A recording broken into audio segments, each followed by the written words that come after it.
Hey Rebels, my name is Matthew Barton. Welcome to the Rebellion Brewing Podcast.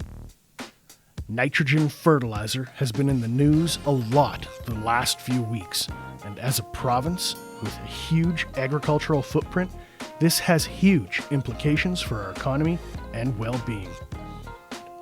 One thing I can't abide is a nuanced, complex discussion being flattened into bullshit political theater. But that seems to be exactly what's happening with the discussion around nitrogen fertilizer. Farmers deserve better. Taxpayers deserve better. Beer drinkers deserve better. Today I'm sitting down with Darrin Qualman to talk about a recent nitrogen fertilizer report published by the National Farmers Union that doesn't descend into petty name-calling and dumb catchphrases. I read it and I want to understand it better, and I think you should too. So let's get into it.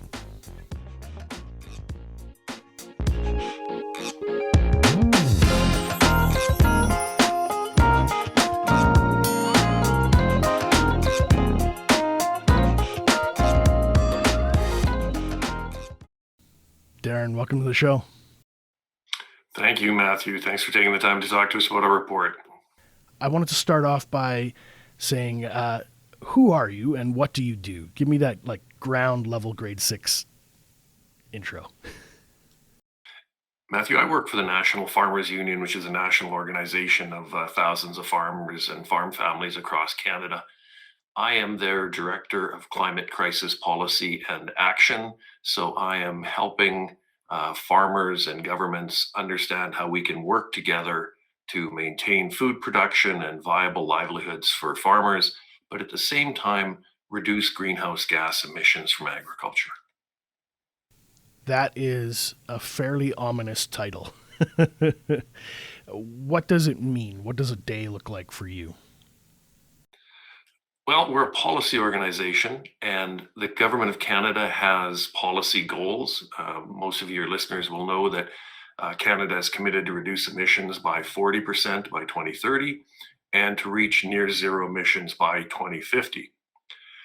Now, we're trying to help the government find ways that farmers can contribute to meeting those goals without causing any undue effects on the viability of farms and farm income. One of the problems is agricultural emissions are currently going up, not down. And the main reason agricultural emissions are going up isn't because farmers are using more fuel or because cattle and other livestock or manure are producing more emissions. The main reason that agricultural emissions overall are going up is because emissions from nitrogen fertilizer are going up, and that's because the tonnage of nitrogen fertilizer is going up. So that's, is that what inspired the nitrogen fertilizer report, that reality? Yeah, a little context on that. The federal government has been engaged for a while looking at ways to reduce emissions. And about a year and a half ago, they came out with a target that we would reduce emissions from nitrogen fertilizer by 30%. And a key distinction is that it's a target to reduce emissions, not tonnage. And that, people have seen a lot of back and forth in the media because there's just been a lot of misinformation. It is completely possible to reduce emissions from the fertilizer without reducing the fertilizer tonnage itself. So you don't need to cut fertilizer use. And anybody that's heard anyone talk about a fertilizer ban or forced reductions or mandatory reductions, none of that's true. It's about the emissions, not the tonnage. It's all voluntary.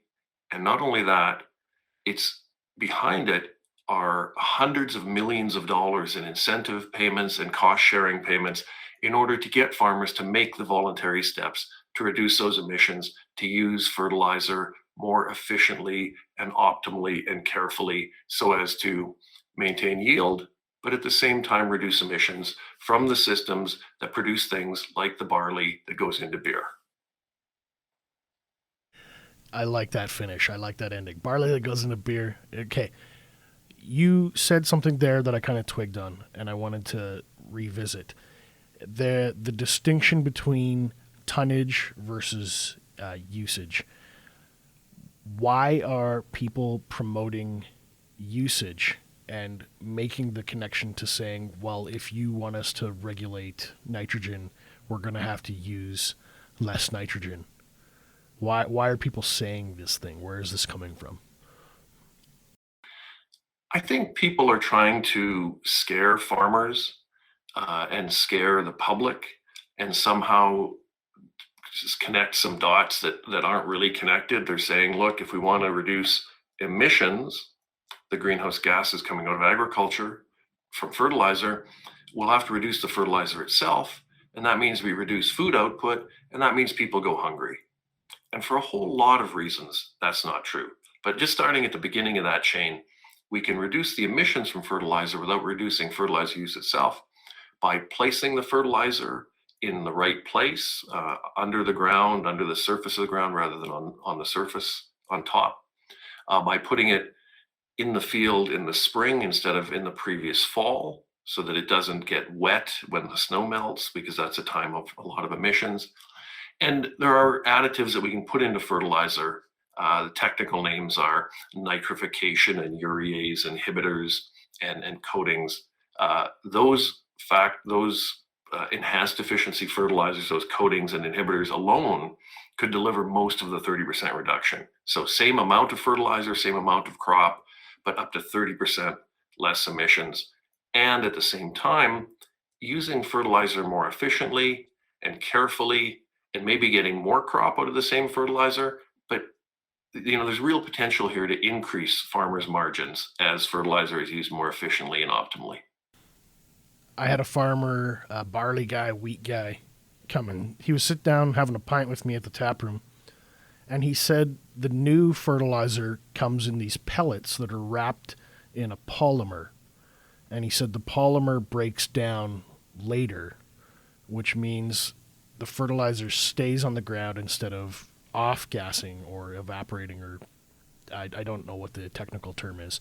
But he said basically it stays there in the field so he doesn't have to apply more and he can be more efficient. Yeah, the coatings on the fertilizer are designed to keep that fertilizer there in place and not be interacting with the chemistry and the biology until later, because it's later that the crop is growing faster, and it's later that the crop really needs the fertilizer. When the seed first goes in the ground and the fertilizer goes in the ground, it's just a tiny little seed. It's not really growing. It's not really taking up fertilizer yet. The fertilizer is there, and there's a potential for a lot of emissions. So by delaying the release of that fertilizer, but just a couple of caveats. We're working with the government to make sure those coatings are benign. We want to make sure that there's no plastic in there. We want to make sure that in solving the emissions problem, we don't create some sort of microplastics contamination problem. So it's very complicated, and we want to make sure we don't get any of the trade-offs wrong. That would be very terrible to have microplastic contamination in the field. I mean, it's obvious to me anyways. When we see what's happening with oceans, I wouldn't want to see that happening to Saskatchewan fields. So we know nitrogen use increases yield. We know it's expensive to use nitrogen. There was something I was reading, and I wanted you to maybe clarify this with me. A farmer had written this article, and he said too much nitrogen use affects the health of the soil, or it affects the ecosystem of the soil, which necessitates more nitrogen use because the soil is unhappy or unhealthy. What was he talking about there? Is this part of the report? Matthew, I don't want to stray too far out of my area of expertise, and soil science is its own very, very knowledge intensive area. And I know nitrogen additions can have some very beneficial effects. They can help build carbon faster. Of course, they increase yield. And they can also have some detrimental effects, certainly if over applied. But I'll just go a little beyond your question. It's not just the soil that can be affected if nitrogen is used in too large of quantities. Nitrogen is perhaps the most active and essential thing that we put into the biosphere. It is in everything. It affects plant growth. It affects the acidity of ecosystems. It affects what species are present in an ecosystem. It gets into groundwater through leaching, it gets into surface water, it can cause algal blooms, it can cause dead zones in oceans, it can cause smog, destroy ozone, climate warming, and it does those things if overused. And the benefits are also many. And of course, I mentioned it increases yields and helps feed people. So what we're trying to do is we're trying to strike a balance. We're trying to find the balance where we get the maximum benefit, but that we don't over apply it and trigger more of those negative impacts than necessary. That to me sounds like what the report was talking about when they said optimization. That's right. Can we dig into that a bit? Sure. I'll start with maximization and then I'll talk about optimization. Where we are right now is we're in a maximization mindset. And partly it's driven by government policy. So if Canada, if Canadian agriculture has a prime directive, it is this: maximize exports. If farmers are producing $20 million in agri-food exports, the government sets a target for 40. When we reach 40, it's 75. We just reached 75 and now it's 95. It's this treadmill, maximize exports. The problem is maximize exports translates down the line into maximize production, and that translates into maximize input use, and that turns into maximize emissions. And what we're saying to the government is we can't keep doubling and redoubling input use. In Saskatchewan, where I am and where I farmed previously, fertilizer use here since the 1980s has quadrupled. A very, very steep increase in the use of fertilizer, and that's driven the increase in emissions that we talked about before. So we are currently on a set of goals and imperatives where we maximize use, but we need to optimize that.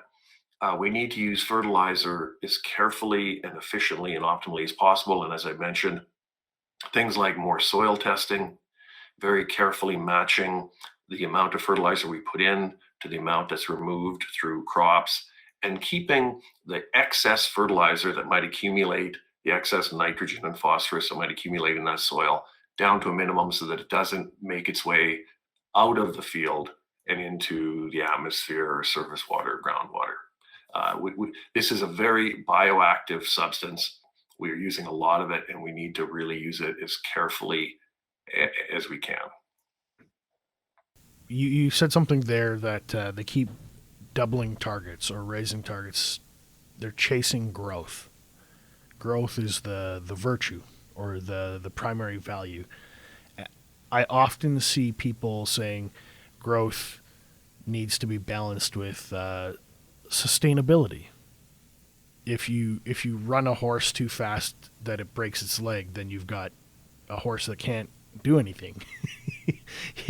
But if you treat the horse well and you take care of it, you don't push it too hard, it won't break its leg, you can go further. And is that kind of what you're talking about? Is that what this report's about? Yeah, we're calling into question this growth imperative because farmers have been forced into this bit of a vicious cycle, vicious circle. Farmers are producing more and more. The crop yield is getting larger. The farms are getting larger. Productivity is increasing. And that's largely because of inputs such as fertilizer, chemicals, etc. But those same inputs then are extracting most of the wealth that farmers are producing, such that farmers produce $1 of output, but they might only get to keep 3 or 5 cents out of that dollar, and the other 95 or 97 cents is captured by the input makers. So their margins get smaller. So what then farmers are urged to do, if your margins are smaller, produce more. Well, how do you produce more? Well, you have to purchase more inputs. So the inputs are part of the problem in that an over-reliance, a maximization, a non-optimal use of inputs tends to reduce the margins. But then farmers are told the solution to that is use more of those very same inputs to produce more. So it's a treadmill, and that's something we really talk about in the report. That as long as farmers are kept on this treadmill where inputs reduce margins, and the solution is to use more inputs to produce more product, as long as farmers are kept on that treadmill of needing to produce ever more, emissions will keep going up. And we need to structure the system such that farmers can back off from that treadmill, optimize use, and yet still find stable and adequate incomes. That was going to be my next question is if we're going to ask farmers to hold the line on yields to find a balance, how do we make sure there's money in their pocket? Like, how do we tell someone, hey, pass on that potential dollar, you know? Maybe don't go to Hawaii this year. Don't buy that new truck this year. Wait a couple more years, that I can't rationalize in my brain yet telling someone to pass on a paycheck. The farmers that produce barley and other crops and livestock, etc., are squeezed very hard by the system.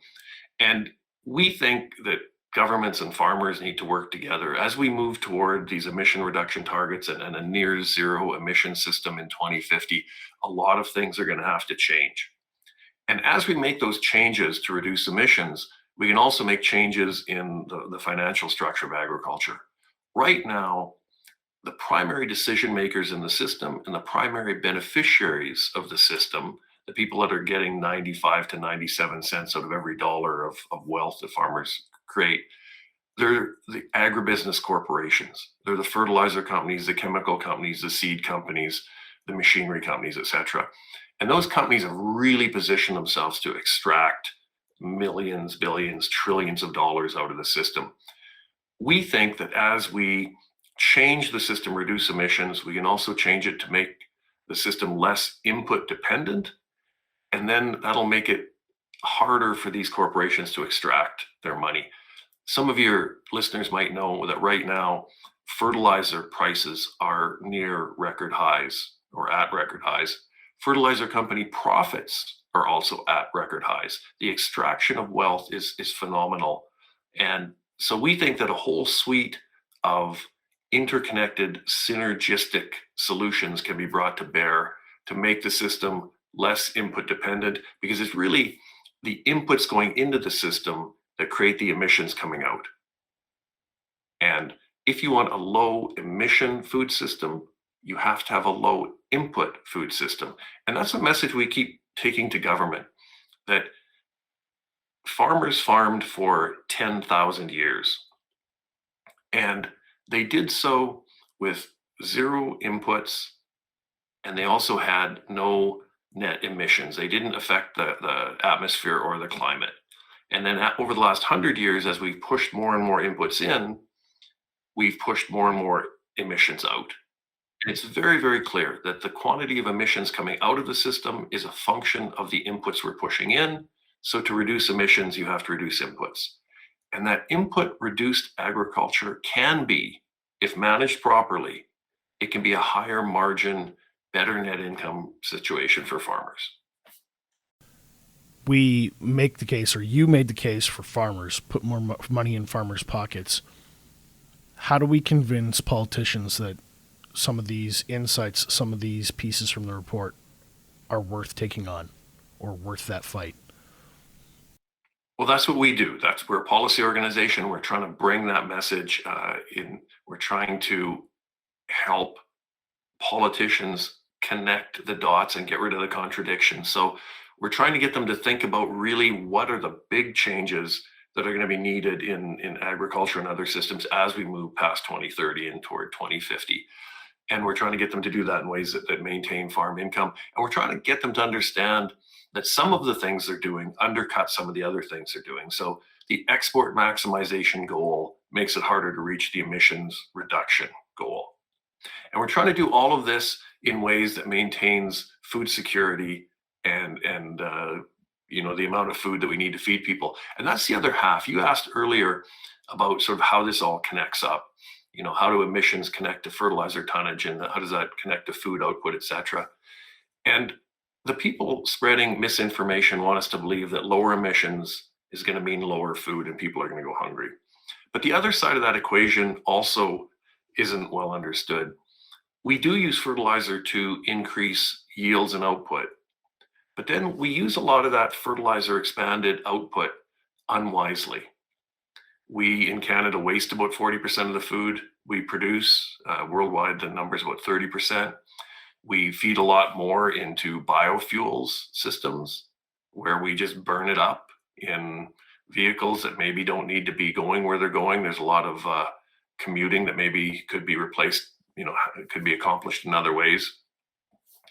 We turn a lot of food tonnage into nutritionally disfigured, denutritionalized junk food that, gives us a lot of health problems if overconsumed.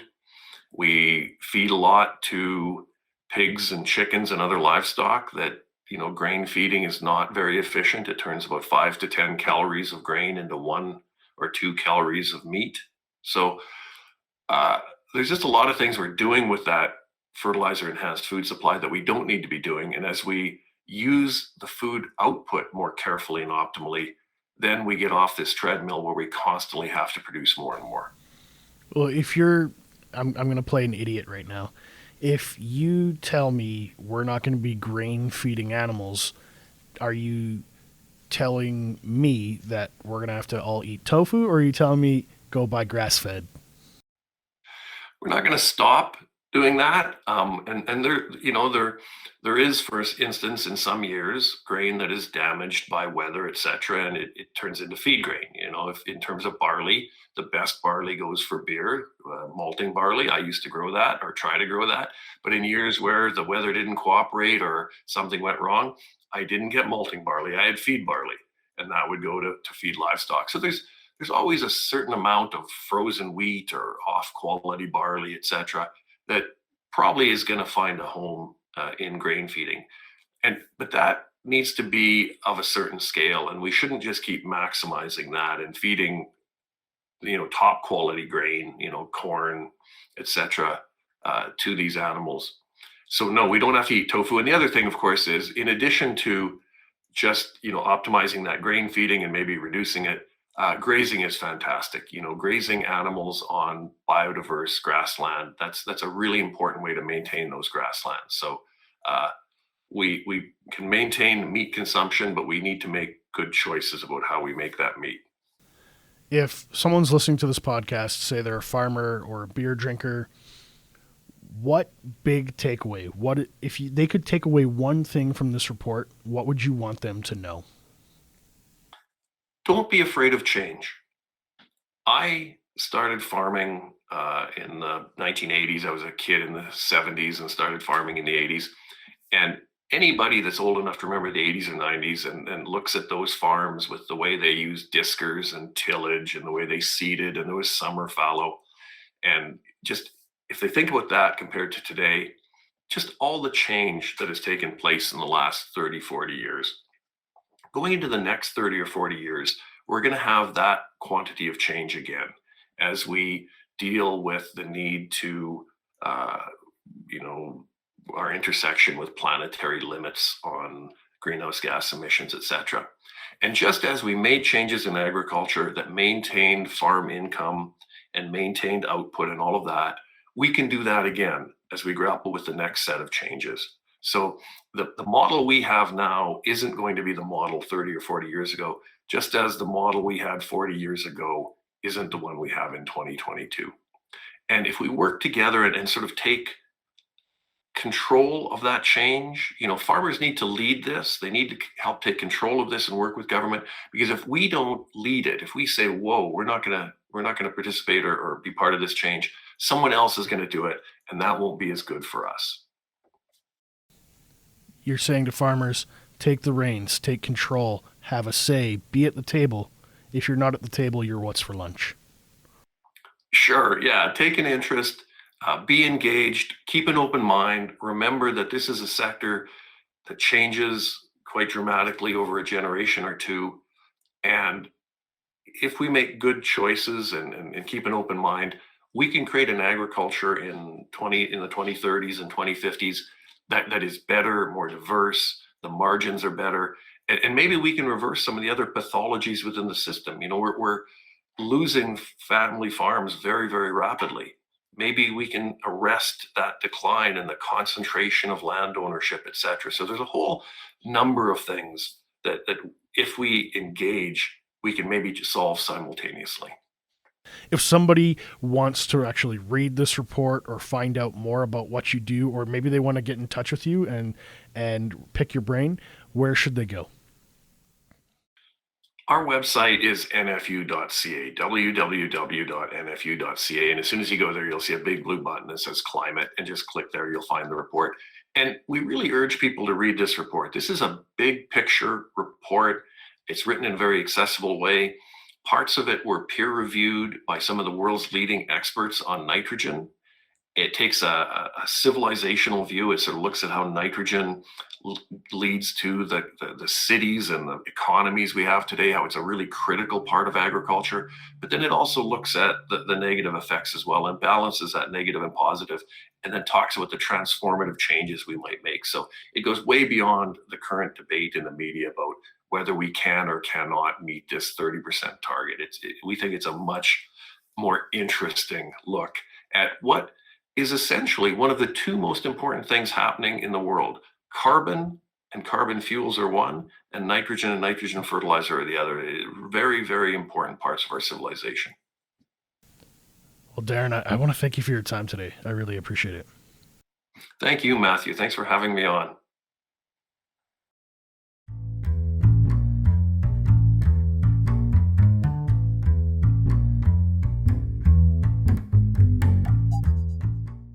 Rebels, thanks for listening today.